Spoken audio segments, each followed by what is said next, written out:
again are here for the USDA Value Added Producer Grant Program to learn a little bit more about it, you are in the right place. We have a special guest from USDA with us, Greg York. Greg is a management and program analyst with the USDA Rural Development Agency, and he's based out of Washington, D.C. His primary role is working on the Value Added Producer Grant and has been doing so since 2011. Greg is going to tell us everything we want to know about the Value Added Producer Grant, which is a program that helps agricultural producers and seafood and fisheries folks enter into value added activities related to processing and marketing of new products. So all of that being said, I will pass it over to Greg to kick us off. Greg's going to do a presentation, and then we'll have plenty of time for questions at the end of the session, and anything we don't get to, we will make sure that we record and try to get back to you guys with the answer. So thank you, Greg, for joining us today. I am going to pass it to you. Yeah, absolutely. And hello, everyone. And, first off, thanks for taking the time to attend today. I know everyone's busy, and we do appreciate the attendance. And since Jordan did such a good job introducing me, we'll just jump right in this. So I'm going to talk today a little bit about the Value Added Producer Grant Program. So before we get too deep into it, let's just talk a little bit about the authority behind it. So the program itself is authorized through the Agricultural Marketing Act of 1946 and the Agriculture Improvement Act of 2018. So Agriculture Improvement Act, you're probably more familiar with it being known as the Farm Bill, but that's what gives us the authorization to run this program. And the program regulations themselves are the 7 CFR 4284, which are accessible on our Value Added Producer Grant webpage if you wanted to take a look at those. So the Value Added Producer Grant, what is it? It's basically a program that provides funds for economic planning activities or eligible working capital expenses to enable viable agricultural producers to develop businesses that produce and market value-added agricultural products and to create marketing opportunities for businesses. So there's a lot there in that paragraph, but what it basically boils down to is if you're a producer, and in this case, I think a lot of times it's going to be a harvester. If you're a harvester of a commodity and you have the legal right to harvest that commodity and you want to do something with it on a post-harvest level, you want to process it into something, you want to sell it as a locally grown and produced food product, this grant can help you with either the planning activities to get that project going, or if you're past the planning phase, it can help you with the working capital needs to get that project off the ground. Basically, implementation cash or funds to get that product from an idea to reality. Now, there's some misconceptions about the program. So just to kind of go over those real quick in the beginning, it's not a job training program. It's not intended to teach people how to farm or how to harvest commodity from the oceans or rivers. It's not a technical assistance program. This program is specifically for value-added ventures that are viable and not for the research and development of those projects and how to do them, but for those projects that are basically shovel-ready and ready to go. So it's also not a loan program, and it's not intended to be a continuous capital stream for a farmer or for a harvester. So it is designed to help someone get a project off the ground and basically get it into its beginning phases over a period of time. And then hopefully at the end of that period of time, the applicant then can continue on and process that product post grant period. So, basically continue on with it into the future. So to talk a little bit about this year and what we're expecting. Now, this number can change quite a bit, and it probably will, depending on what the final 2022 budget looks like on a federal level. But right now, we're looking at around $19.75 million being available this cycle. $2.75 million of that is carried over from last year and the COVID-19 relief funds that we had last year, which had a reduced match option included with them. So that first $2.75 million that we use this year, we'll have the option to apply for the reduced match funds if they so choose. Now, we're still working through the application deadline right now. We're looking to potentially award the program in the next, I'd probably say 30 to 45 days. But once we do that, we're going to be looking at probably around a 90-day window to get funds, to get applications in, to get and to start processing those applications. So if we announce sometime in January, we're probably looking at a mid to late March application deadline window. And that's both for paper and grants.gov applications. Now, the maximum award you'll be able to apply for is $75,000 on the planning side and $250,000 on the working capital side. This is a one-to-one match requirement program, traditionally speaking. So for every dollar that you ask for in grant, you will have to match with $1 of eligible match funds. Eligible match funds can be made up of a few different sources. We will go over those in details later. It does not necessarily mean cash. And a lot of times applications and budgets are made up of significantly other options than cash. So don't get too concerned about that just yet. We will go over it. Now, we talked about that $2.75 million that's carried over from last year for COVID-19 relief funds. That requires a $1 for every $10 in grant in match. So it's a significant reduction in the match. And we'll talk about that a little bit more when we get to the match section as well.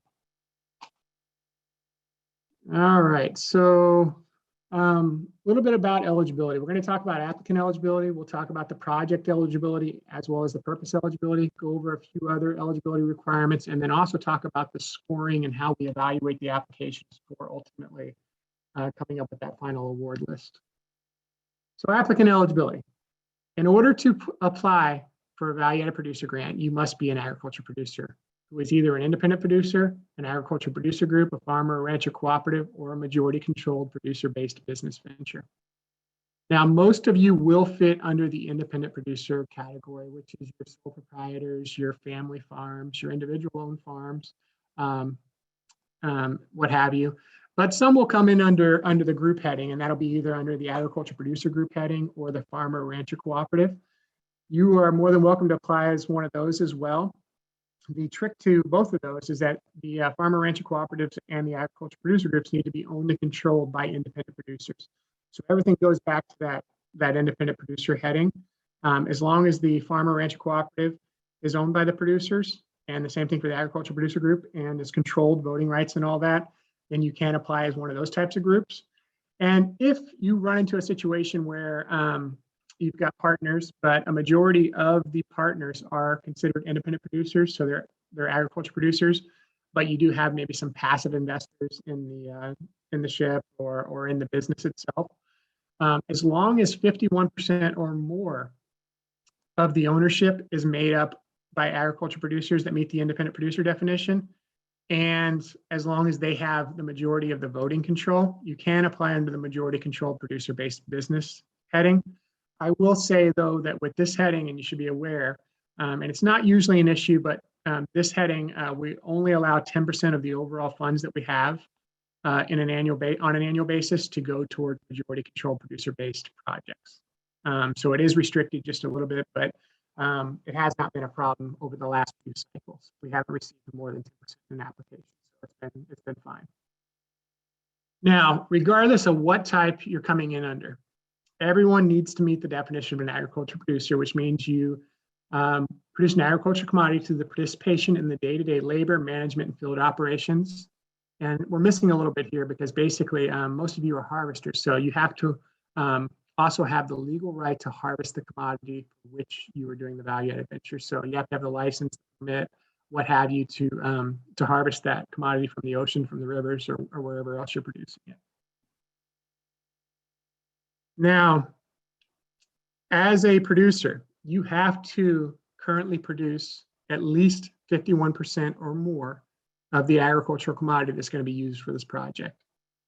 Now, if you're, I don't know, let's just say hypothetically you're harvesting salmon from the oceans, and you're able to produce about 60% of what you need for the project, that's perfectly fine. And some other fishermen who are willing to sell you the other 40% to make up the remainder of the project, that's perfectly fine.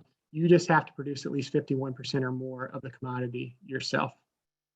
And then you also need to own the commodity from, in most cases, for the folks on the call, it's going to be from the harvest stage through the value added venture.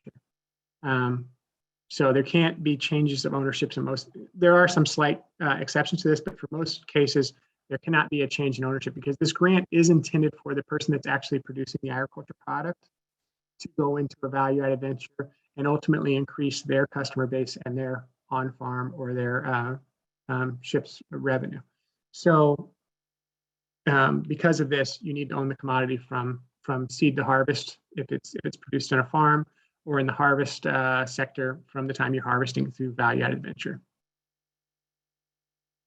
Now, a little bit about project eligibility. In order to qualify, the commodity that you are harvesting needs to meet one of these options. So first is change in physical state. So if you're taking that commodity that you're producing and maybe you're smoking some fish or you're jarring or canning some sort of fish product, you're changing the physical state of that fish so that it cannot be reversed back to its original state. That in itself is enough to qualify for a value added venture. And that would also include some non-food related projects, such as maybe if you're taking the waste from the processing of the fish and you're making some sort of fertilizer with it, that would also qualify as a change in physical state. It does not necessarily have to be a food related item. Now, the second item is produced in a manner that enhances the value of the agricultural commodity. So what we're looking at there, more often than not, we're looking at your agricultural products that are produced organically, or maybe your grass-fed or your free-range chickens would qualify as produced in a manner. I have seen some situations where we've had oyster producers who have made the case for producing their commodity in a manner that enhances the value, and it was accepted, and they're just selling the raw oysters, and it was fine. So there are examples, outside of just your organic, your grass-fed, and your free range that would qualify as well.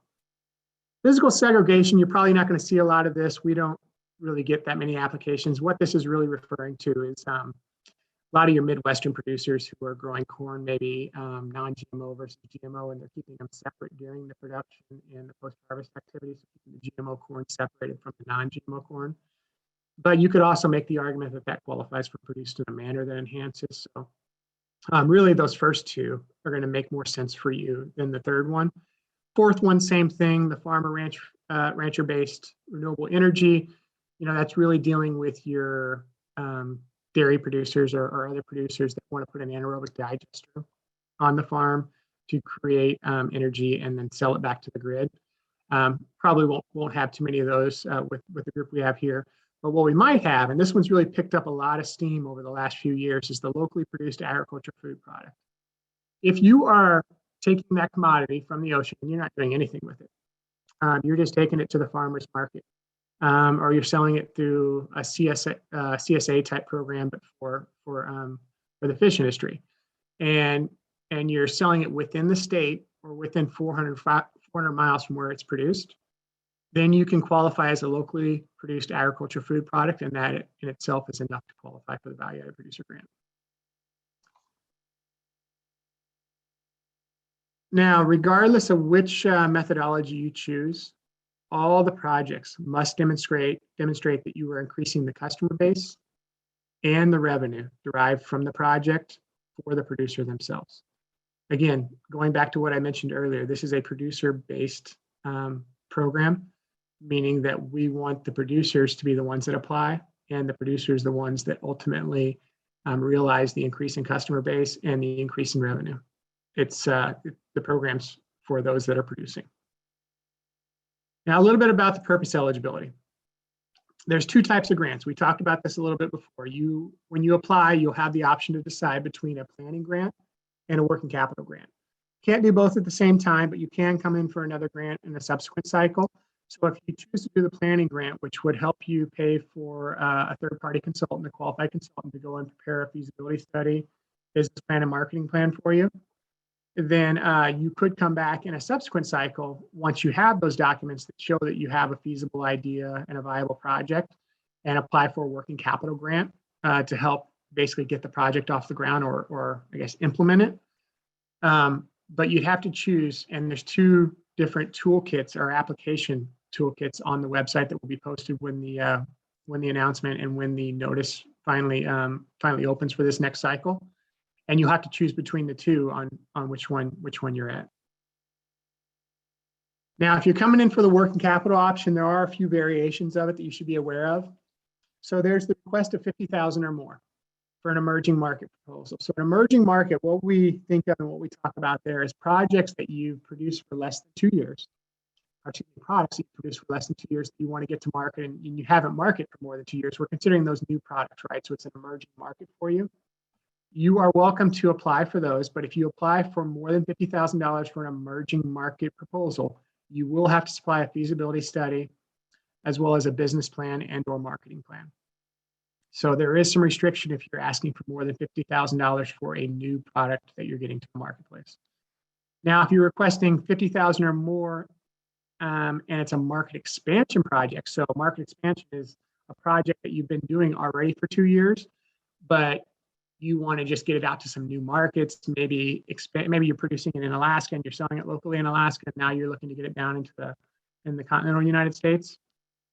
We consider that a market expansion project. And if you're applying as an independent producer, you're solely on the farmer, that you can come in for that market expansion grant. And in lieu of a feasibility study, just supply a business plan or marketing plan. And then for those that want to avoid the business plan and marketing plan altogether, you can apply for less than $50,000, and the feasibility study and the business plan requirements are waived. But you will still have to demonstrate in your application, a viable project and an increase in customer base and revenues on farm being realized as a result of the project. Now, matching funds. We talked about this a little bit before. Obviously, right off the bat, cash. You can match your grant funds with cash. That's perfectly fine. And that includes loans, lines of credit, whatever other form it comes in, right? But a lot of applicants want to contribute some of their labor towards the project. You could do that as well. So if you, the owner of the farm, or maybe a close family member is working on the project, the time you spend on it times the hourly rate you assign to that work that's realistic can count towards your contribution of match. But this and only this type of in-kind match is capped at 25% of the project. So if you're asking us for $50,000 and you're matching with $50,000 of your own, that means $25,000 is the most in-kind labor match that you can provide. Now, in addition to that, the salmon, we used salmon as an example earlier, the salmon that you harvest from the ocean and they're harvested raw state there, they're worth something. Whatever the value of that raw commodity is in its harvested state can count towards match, and there is no limit to that match. So like in-kind labor is capped at 25%, raw commodity is not capped at all. So if I was putting a budget together based off this information that I have, probably I would look at my budget and I would probably start with raw commodity because there's no limit to that, and figure out what that commodity is valued at, take that right off the top of my match. Then I would figure out what the value of my labor, or maybe my family's labor is that's being contributed to this project, take that right off, and then ultimately whatever's left over, if there is any, then I would contribute cash match to the project. Now, that said, that's how I would build the budget, but keep in mind that in typical years, if you supply cash match, you score slightly higher. It's only a couple points, but you do score slightly higher in the scoring process for the evaluation. So that does help you a little bit if you provide some cash match. This year and last year, because of the COVID funds, we waived that additional points for the cash match. So it won't apply this year, but keep it in mind if you don't apply this year or in a subsequent year, that if you contribute no cash, it could hurt your score just slightly. Now, matching funds typically must be equal to the grant amount. Again, this year, if you're applying for that first 2.75, you can opt to ask for $1 match for every $10 in grant funds. But in a typical year, it's 1-to-1. And the matching funds have to be spent on eligible expenses, just like the grant funds. In the match that you're providing as you're going through the grant, once you're awarded, you have to spend those equal to or in advance of the grant fund. So when you come in for the reimbursement, you will have to show that you've spent at least equal to that amount in match in order to get your reimbursement. Or if you receive the reduced grant match, then at least $1 for every $10 that you're coming in for. And they must be from real sources without a real or apparent, from eligible sources without a real or apparent conflict of interest. Now let's talk a little bit about eligible and ineligible uses of funds. So planning grants, that one's pretty straightforward. There's really only three things you can pay for, and it's basically to pay a qualified consultant to prepare a feasibility study, a business plan, and/or a marketing plan for you. Most of the time, it's just a feasibility study and business plan, but it can just be just a feasibility study. It could be just a business plan, and if you choose so, a marketing plan. Those are the only three things that are eligible to be paid for with a planning grant, and they have to be prepared by a qualified consultant, someone with the expertise, the experience in the industry. Now, if you're coming in for the working capital, we're talking about projects that are shovel ready, and you're just looking for some implementation funds to get the project off the ground. Working capital funds can go to pay for the cost of processing the commodity, whether you're processing on farm, yourself there at the docks, or at some sort of commercial kitchen, or if you're paying a co-packer a contracted amount to process the fish for you or the product for you. Those costs are eligible for reimbursement under the value-added producer grant. We can also pay for the packaging, the labeling, the shipping of the commodity, or of the value-added product to the end retailer. Those types of things associated with the value-added product. We can also pay for additional ingredients that go into the product outside of the core raw commodity that you're using for the project. Promotional materials, advertising, marketing, web development. All types of things there that can be paid for with the value-added producer grant. Some of the things, though, that we cannot pay for. Remember, this is a post-harvest activity grant, so it picks up from the time you harvest the commodity going forward. So expenses related to the agricultural production or the harvesting of the commodity are not eligible for reimbursement. Planning, building, or repairing a facility. It's not an equipment or a real estate grant. So when it comes to real estate improvements, buying equipment and that type of thing, they're not eligible for the grant. And you can't pay yourself with grant funds for the raw commodity, but what you can do is, in the example I gave earlier, where say you're producing 60% of the salmon yourself and buying 40% from someone else, grant funds can be used to pay for the other 40% of the fish that you're buying. To do the value-added venture. So that's a big one that a lot of people miss, that's a perfectly eligible expense.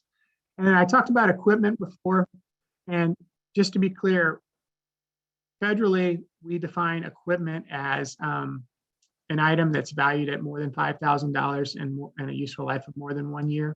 So a lot of times, if it's a smaller scale piece of equipment, we can sometimes do that as long as the value of that equipment or the purchase price of that equipment is less than $5,000. Then we could fit it under the supply heading, but you would want to run that. I would recommend and suggest that you run anything like that by the state office where you're applying before including it in your budget. Now, some other ineligible expenses. If you apply for multiple ineligible expenses within your budget and they equate to more than 10% of the total project cost, your application will be deemed ineligible. So because of this, when you're putting your application together, I strongly recommend that you send your application over to the state office for where you are located and have them do a cursory review of your project. They can take a look at the budget and kind of let you know if you have any red flags in your budget that are going to cause eligibility issues. Because ultimately what you want to do, there's two phases to this grant once the application comes in. There's the eligibility phase, and then there's a scoring phase. You want to get through eligibility so that you can compete in the scoring phase and ultimately get awarded for your project. And in order to do that, we strongly recommend that you get in contact with your state office as early as possible. Talk to them about your project, talk to them about what you're planning to do. They will work with you and kind of give you some advice on how to proceed.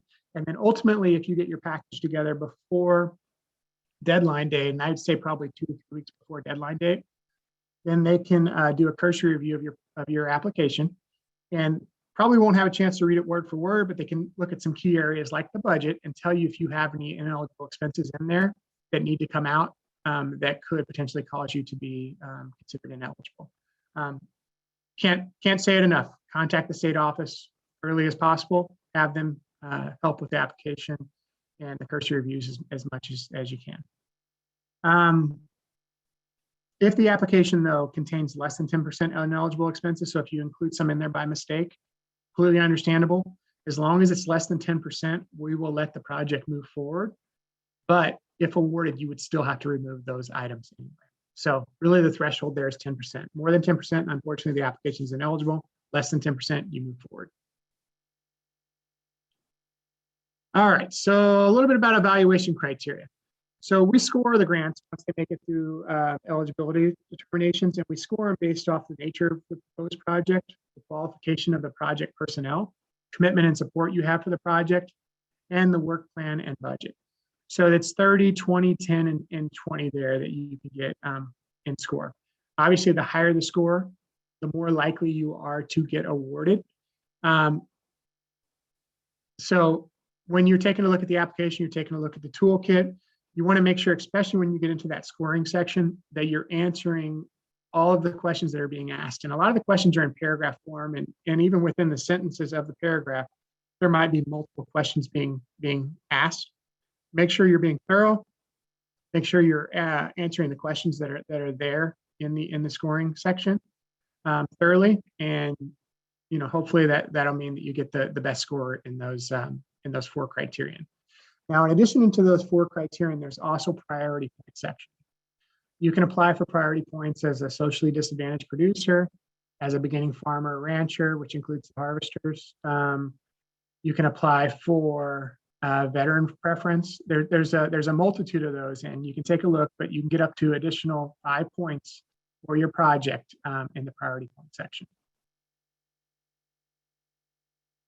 Now, I just talked about this a little bit, but I probably should have moved the slide forward so you can see it. So there's the beginning farmer rancher, we're getting veteran farmer rancher, socially disadvantaged farmer rancher, mid-tier value chain project, small or medium-sized family, farm structured as a family farm, and the farmer rancher cooperatives. All of those are eligible for 5 points. Now, in addition to that, there's another 5 points out there that's available to agriculture producer groups, farmer rancher cooperatives, and majority control producer-based businesses. Now, this will give you a little bit of idea how the grant breaks down. Last cycle, and keep in mind, please, that last year was a little bit of a for a multitude of reasons, as everyone knows.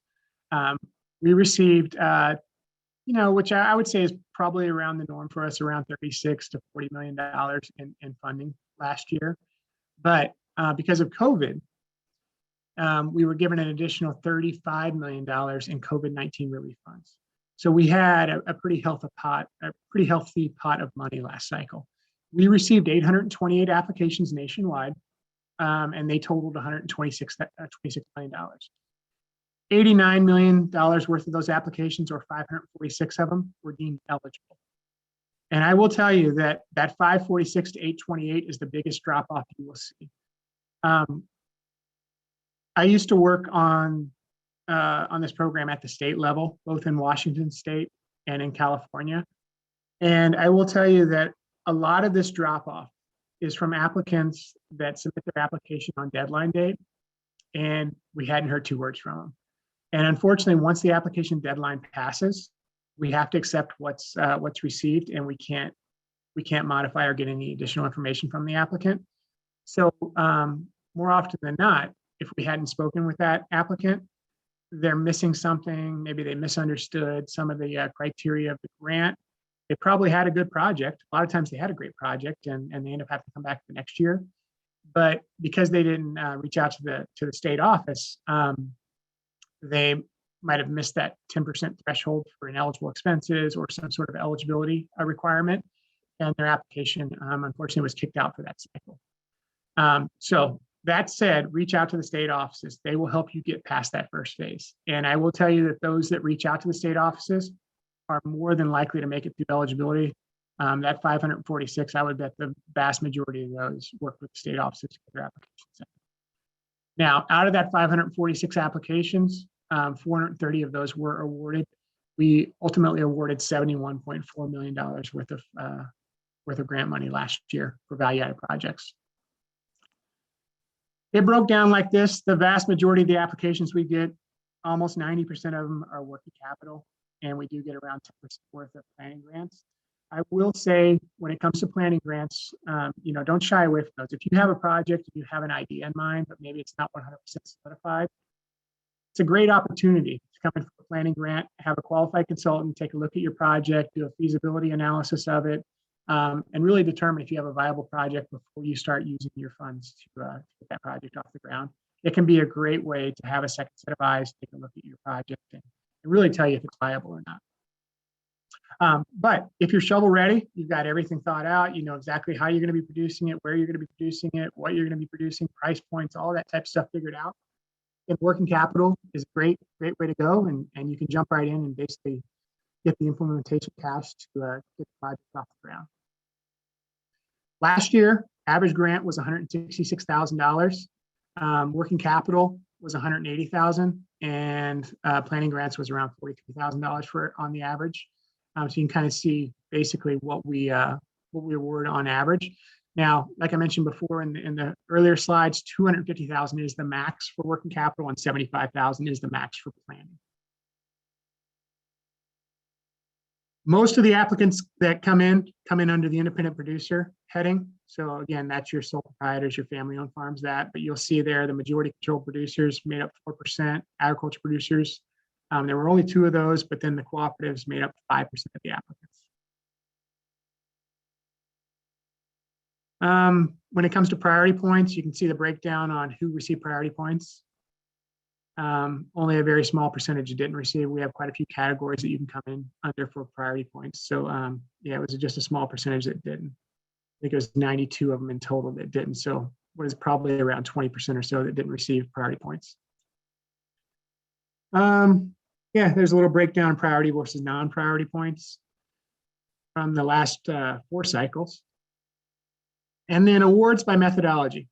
Change in physical state, that's really the backbone of the program. You're taking the commodity and you're doing something with it that can't be reversed. Most of the applicants come under that. But that locally marketed, the 74, we talked about the locally produced and marketed food product. 74 came in last year. That piece of the pie seems to be getting bigger every year. That picks up a lot of steam. Produced in a manner is another big one. So your organic, your grass-fed, that oyster producer that I mentioned earlier on. That's a great way to come into. And then physical segregation and on-farm energy, you can see they make up a very small part of the pie, even if you're not a harvester. All right, so some tools to apply. On our website, once the notice is published, there will be 2 toolkits. These are basically the toolkits for applying. A few years back, these were created, and the idea behind these was so that a farmer or producer themselves could fill out the grant application without necessarily hiring a consultant or grant writer if they felt like they could take a stab at it. That said, a lot of people still use grant writers or consultants because it is a big endeavor to take on. So if you think that might be you, I would encourage you to take a look at the toolkits that are currently on the website. The toolkits that are on the website are from last cycle, so the 2021 fiscal year. And they're going to be pretty similar to this year's application toolkits. There will be a couple slight changes this year, so make sure you use this year's when you actually apply. But that'll give you an idea of what's going to be required of you, what's going to be asked of you, and then you can ultimately decide, hey, if I want to reach out and get some help, and a lot of people do. So, take a look at those, and that'll kind of tell you how to proceed. Now, there's a little screenshot of the toolkits. Make sure when you're filling those out, if you do decide to fill them out yourself, or if you're using someone else, make sure you're filling them out completely. Start at the top, go to the end. There's going to be a lot of blanks where you fill in information. There's going to be some check boxes, but then there's going to be other sections where it asks you to provide narrative. Make sure that you're reading the question thoroughly and you're providing enough narrative to answer all the questions being asked within that section. There's going to be links to several forms embedded into that toolkit. everything you need in that toolkit, you'll be able to hyperlink right to it and get that form so that you can include it with your application. Everyone, regardless of applicant type, will need to get a SAMS registration. SAMS registration, you just go to sams.gov. This is a little bit different than last year because prior to this year, you used to have to go and get a Duns and Bradstreet number. And starting this year, we're implementing, the federal government is implementing this unique I'm kind of forgetting, UEI is what it's called. But anyway, it's a unique identifying number for the applicants. This number is now assigned through SAMS. So you no longer have to go through that Duns and Bradstreet process before you go to SAMS. You just go directly to SAMS and apply, and you'll be assigned that UEI. And then embedded within the toolkits are going to be multiple appendices that will help you fill out the application and make sure that you're recording your matching funds or your request for priority points or reserve funds accurately. So a lot of tools embedded and built into that application toolkit. I would encourage everyone to take a look at the Value Added Producer Grant webpage. On the Value Added Producer Grant webpage is going to be some great information, some fact sheets about locally produced food, anaerobic digesters, what meets the definition of a harvester, mid-tier value chains, and some other information. Great place to go and just kind of look and read about the program a little bit and get a little bit more information.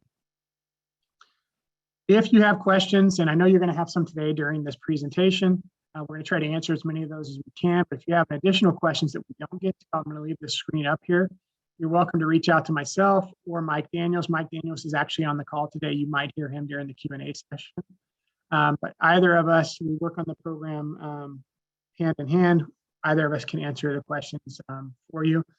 But I would also encourage you to reach out to the state office again. They can be instrumental in helping you put together your project and answering those questions as well.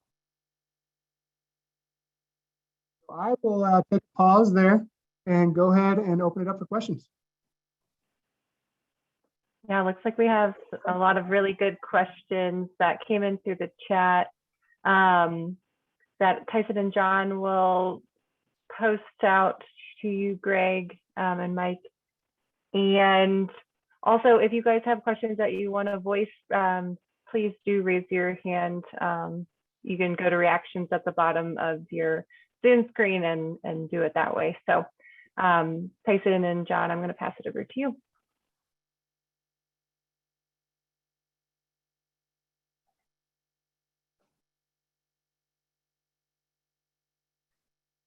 Okay, there's a question that came in by Greg Hansen. I'm going to do the best I can to read the question, and then Greg, if you want to clarify, please do. But the question that Greg asked was, and this is in kind of terms of the qualifications for value add products. But he says, does 50% of the raw commodity required to apply in the following case? For example, if I have 100,000 pounds of product, call it product A, is bought at our plant dock from a vessel, then value is added to it in our company. And then we purchase another 99,000 pounds of product, call that product B, and they're purchased from a secondary company and value is added to that product. Can the application be for both products A and B? You have to produce at least 51% of the product that's being used in the agriculture, in the value-added product. So if you're only producing A and you're buying another product from someone else, then that product wouldn't be eligible because you're not producing at least 51% of that commodity yourself. But if what you're saying is you're producing a majority of the commodity yourself and you're buying that same commodity from someone else, you're just buying additional commodity, then the commodity that you produce yourself, that value of that would be eligible for in kind. And then the value of the commodity that you're buying, so the less than 51% portion of the commodity that you're buying, would be eligible for reimbursement of VAPG funds. So I hope that's what you're asking. Yeah, I think, Greg, so what I'm hearing from you is for this particular grant opportunity, you have to actually harvest 51% of that product yourself. That is correct. 9% can be purchased from other entities, other companies, or other fishermen in this case. Yeah, that's absolutely right. And I'm going to give a non-fishery or a non-harvester type project example, but we've had salsas in the past. Salsas can have all kinds of different commodities in them, onions, cilantro, what have you. But if you were the producer of tomatoes and you want to take those tomatoes and you want to produce them into some sort of salsa, we're considering the tomatoes your primary commodity. The ingredients would be your cilantro, your onions, the other stuff that's going in there. So as long as you're producing at least 51% of those tomatoes in this scenario, you are eligible to produce that salsa using other ingredients and commodities, I guess you'd call them. But if you're producing tomatoes and you're making salsas, but you also want to produce something else, maybe with the onions, but you don't produce the onions and you got to buy those onions, then you're not eligible for that because you don't produce those onions yourself, and they're not the primary. And since they're the primary part of the agricultural value-added product, it's not an eligible product for you. In relation to that, there's another question that's come in, and I think it's really related in terms of matching funds as well as what the grant can be used for. But Gabrielle asks, can we purchase, can purchase of raw commodity be used as a part of our matching funds? Purchase of additional raw commodity would count towards grant. If you were purchasing them outside of grant, then it would actually be cash match because you're taking cash and you're buying that raw commodity from someone else. So you're contributing to the project. So it would be considered match if you wanted to go that route. Okay, thank you. The other question that I see coming in a few different spaces is around what is a value add product? There's a question around like, is a frozen product a value add product? And in the case of like fishing, what a lot of people get interested in is is a salmon fillet a value add product? Now, my understanding, Greg, and you can go into detail on it, is pretty much like, you know, there's a few different definitions that are in there, but in terms of change of physical state, as soon as you put a knife to the fish, that is technically a value add product. And that's accurate. So, Okay. I mean, the key word in that question there was fillet. So once you have the fillet, you have a value added product in itself. If you're freezing it, what have you, then that's just added to that. But yeah, that's perfectly eligible. Okay, and if it was just a frozen whole fish, would that be value add? You know, flash freezing has been a tricky one in the past. I think as of late, we are allowing that because you can't turn it back to its original state. So I would say, yeah, that we're going to allow flash freezing and freezing of commodity. We're losing your audio, Greg. I tried muting and unmuting again and see if that works. Are you hearing me now? Yeah, sound great. Yeah.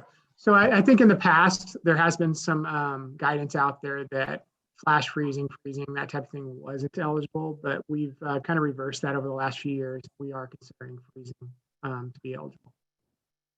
Okay. So once it's harvested, once fish has been killed and it's frozen, then yeah, we would consider that value added. Great.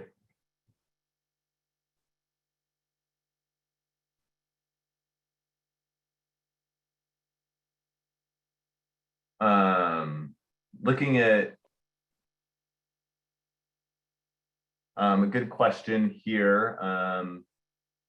Eligible expenses for working capital. Those equal costs of processing the commodity is like an assumption being made.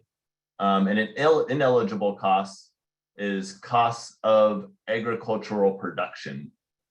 Can you clarify the difference for folks? Yeah, so agricultural production is the cost from seed to harvest. So if you were planting a crop, everything from planting it through raising it up to harvesting is considered your typical ag production cycle and not eligible. So in your case, or most people's cases on this call, the cost through the harvesting of the commodity from the oceans or what have you is ineligible because that's part of the ag production. But once the commodity is harvested, so you now have it on the docks and it's harvested and you're ready to start selling it, or you've pulled it out of wherever you're pulling it out of, and it's ready to start selling as either a raw commodity that you're going to sell, on a wholesale basis. From that point forward, if you want to take it instead of selling it on a wholesale basis and you want to do something with it, you want to process it, make some sort of value-added product out of it, that's eligible, that part going forward.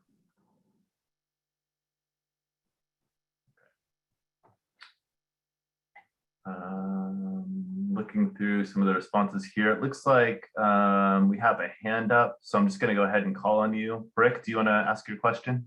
Yes, thank you so much. Thank you for being here, Greg. So I wrote the United States Seafood Gleaning Program in 2018. I started the nonprofit called America's Glean Seafood. And we've looked at this grant opportunity in New Jersey specifically. And it was decided that if anything, we qualify within the marketing side. The problem that we find is that there's a disconnect between commerce and USDA when it comes to the valuation of the fish that are being gleaned. So the fish cannot have a dollar value or a tax or be used for a tax write-off in order for it to be a true cleaning event. So the product that we are producing that makes it to the food banks that are distributed to the food insecure is truly a value-added product that starts with a zero value. So to further complicate this, this year actually, in the midwater trawl herring fishery, which there happens to be about 12 vessels, they've implemented a zero discard program where they do not have to have an observer on board as long as their normal bycatch is thrown overboard. So we went to participate in that program, capturing all these zero valued fish, grabbing them and then processing them on land, again, to make it to the food banks. Interesting enough, I see three people from Portland here, Ben, Cindy, and Carissa. I was on the Pervidian just last month talking about capturing their discards. So we use local processors, but on a national level, Cisco Foods has 11 processing plants nationwide that we are excited about partnering with and that we have been using regionally. But again, it seems like we don't qualify for any of these grant funds because they have zero value when they're landed. So how do we go about changing the criteria so a program like this, which is basically compliant within the Magnuson-Stevens Act, which makes a lot of sense, can be funded? I'm just wondering, can you give me a little bit more information about when you say gleaning? That's not a term.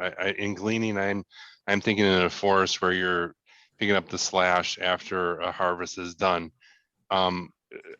Sure. Give me a little bit more information on that, Brick, if you would, please. Yeah, no problem. So gleaning goes actually back to biblical times. It is a term used in the USDA. Basically the nonprofits go out onto the farms, they picked up the bruised fruit and vegetables, the pumpkin with a bite taken out of it by a deer, and they bring it into the food banks. There are expenses that the USDA allows within the gleaning process, and that is to offset the gleaning expenses. So for example, gloves, food, water, even oil or fuel for the equipment, medical supplies. So there's this whole list of things that the USDA allows as a gleaning expense to occur during that process. So even if you look up the definition of seafood gleaning, it mimics the USDA's definition of gleaning, but on the seafood side. Does that help? Yes, it does. Thanks. At first blush, I don't know that it's going to fit in because as with gleaning, like in a forest, very similar, that is not an eligible activity for a harvester. So maybe it would be best to get together on a call offline at a later time. Greg and I'd be more than happy to chat about it to see if there's a way that this could work. Again, we don't want you to be going down this road, giving you hope or that it's eligible, but maybe if we can get more information about it, if there's a way that we can, that it is eligible. One thing that we've always said, or I've always said, is don't change what you're doing to fit a grant program, right? Because that doesn't make sense. You have to fit in with the confines of what the program is about, and because we never want to set you up for failure. So if we can make it work, we'll definitely look at it. If it can't, we're going to tell you the same thing, Brick. So. Yeah, Mike, I certainly appreciate that. So, but which gets me to this call. See, Commerce has washed their hands of providing this food, but it's USDA's responsibility to getting it to the people who are food insecure, right? So both sides, I can tell you, some of our senators were really caught off guard because they didn't want this food rotting on the docks when people are hungry, right? So it's not, like I said, we've been looking at this since 2018. Our representative said that they thought it would fit within the marketing side of this, but as you said, it's very similar to forestry, right? So what we need to do is go about and change the criteria to apply for these funds, because this truly is a value-added product, and there's all kinds of benefits to the seafood industry and the not just the producers, but the people who do the filleting and the boxing and the freezing and the manufacturing. Totally understand that. Right. So there's plenty of benefits to this. It's just finding the box that we fit into. But because we're a nascent business or industry, right, which is addressing the bycatch, it's been very difficult to people to widen the box enough that we fit in. So that's why I'm here. I'm asking how do we change the criteria in order to fit into your box? Well, again, this isn't a rule that Greg or I wrote, right? These are the regulations that we need to follow, and the states need to follow. So if the rule has to be changed, that comes at a congressional level. That's not, the 4284 regulation that we have to follow. That's given to us by Congress, and that's how we have to implement it. So if it requires a reg change, then that has to come through the congressional side. But again, be more than happy to chat more about this to see if there's a way that it can fit. Perfect. Thank you so much. And then Brick, you see the contact information on here, so please do reach out to them on the back end for the more in-depth conversation. Good. Thank you. There's another question on here in regards to coming in from Jake. It says we sell all our fish to a processor in Alaska, then buy some of that product back after it's been vacuum packed and frozen, and that's what they market themselves. Mm-hmm. Would they be eligible to use those funds to buy back from the processor? No. So in order to be eligible for the grant, you have to maintain ownership of the commodity from harvest to the value-added venture.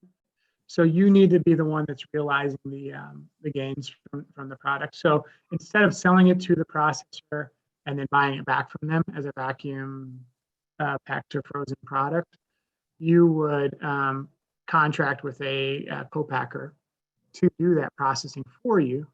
And then once you have it back, you're selling it, it's going off to either retail locations or what have you, where you're going to be selling it. But the changing of ownership is where we'd have the problem. Yeah, thank you, Greg. I know it's gotten a few producers I've worked with in the past tripped up on that kind of that nuance and the difference between having that process that product processed. The ownership is an important aspect.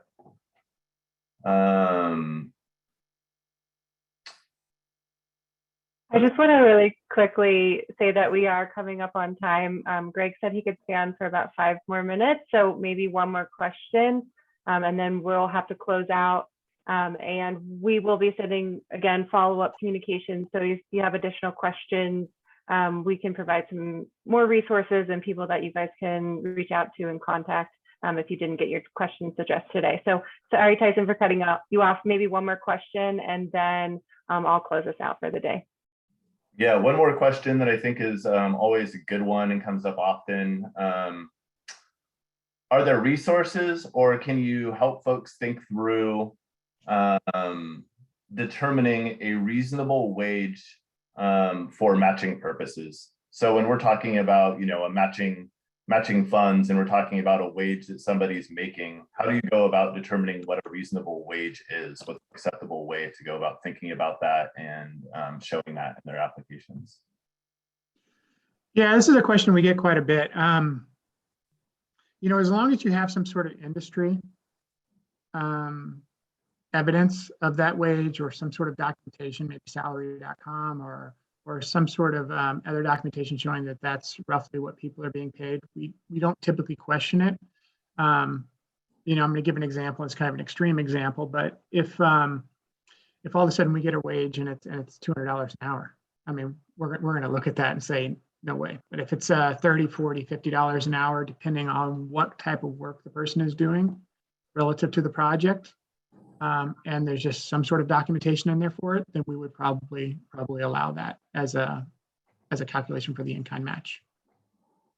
I once had an attorney who was a grant applicant, and he wanted to value his time at $200 an hour because he was an attorney. No, it has to be for what you're doing for that value-added processing, the marketing, the delivery, whatever you're doing, it has to be correctly valued.